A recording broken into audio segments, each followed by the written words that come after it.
So this is a deep water heel hook entry.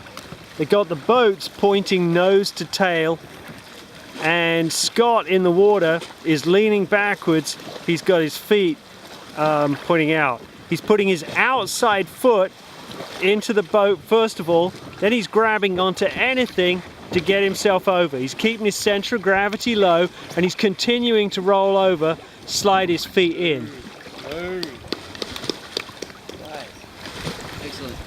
We'll give him a 9 for style.